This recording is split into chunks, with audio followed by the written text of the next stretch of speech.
All the internal filing's done. There's a little chamfer, small chamfer going around the outside framework there on the MDF. Now it's time to add a piece of upcycled MDF for the back. I found this piece, it just fits perfectly on there. This little corner here is going to be filed off anyway, or sanded off. So I'm just going to use the PVA glue, attach it to the back here and stick it back into the bench vise until it dries.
So all the sides are now flush, the MDF, pine and the other MDF, all flush with each other. Neither piece are sticking out or indeed recessed inwards. So this is now ready to hand sand, and then we can stick some wax or some varnish on it. So I'm just going to use a sanding block here.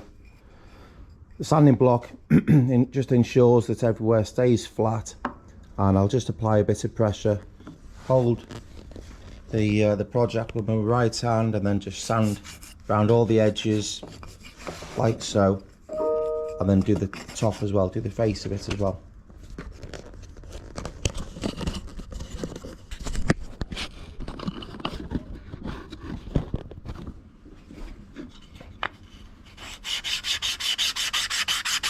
Make sure the sandpaper is nice and clean as well. Don't pick a piece of sandpaper that has clearly been used for a bright colour, such as the translucent pink acrylic that this was used for. Make sure the sandpaper is nice and clean.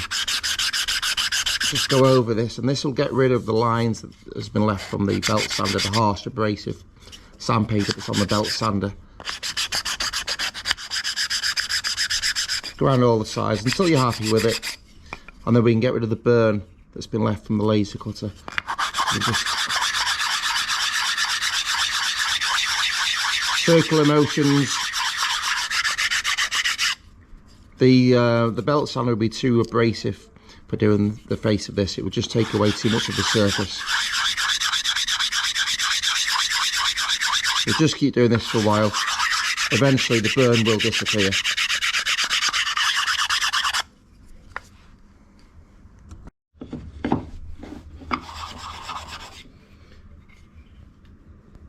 Okay, so we're done now with the sanding. What I am going to do is just do a light chamfer around all the corners, just so it's a little bit softer and not so sharp to touch.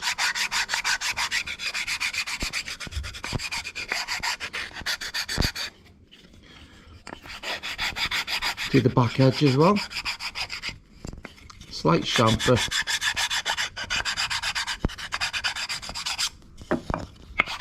Get rid of any dirt or any paint or anything that's on the back, and then that's ready to.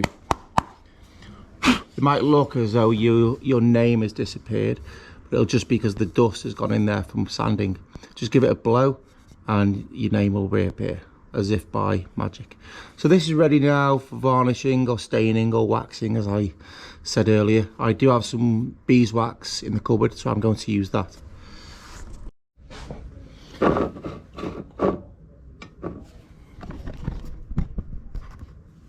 So this is the beeswax. We'll just see if it's okay still. Seems okay. Get yourself a cloth. Just use some old aprons cut up. Just put your finger, wrap the cloth around your finger like so. You need a little bit. It does smell this, it's very strong, so we do need to have ventilation. Make sure the windows are open. And then you just apply this in a circular motion. All the way around.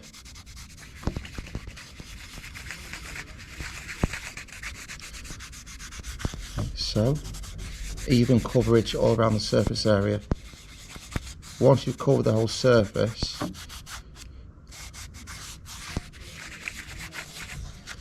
inside,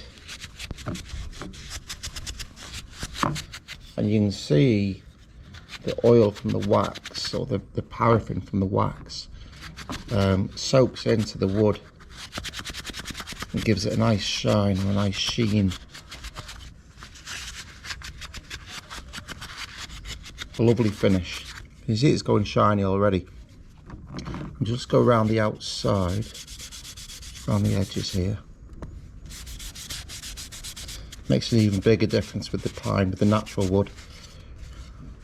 So you can just see that's a before and that's the after.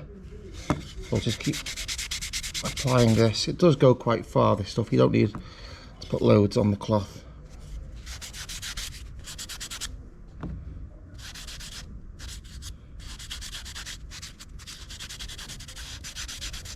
Around all the edges like this.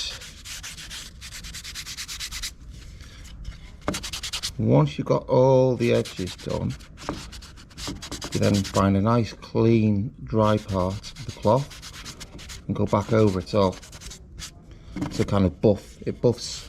You apply the wax first of all, then you have to go back over to buff the wax to make it shiny. So just find dry part of the cloth, dry and clean. And I'll go around.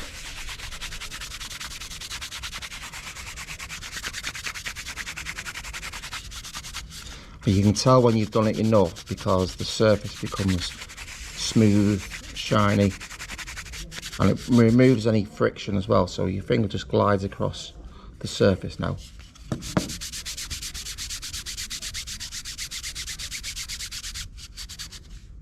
Nice and smooth.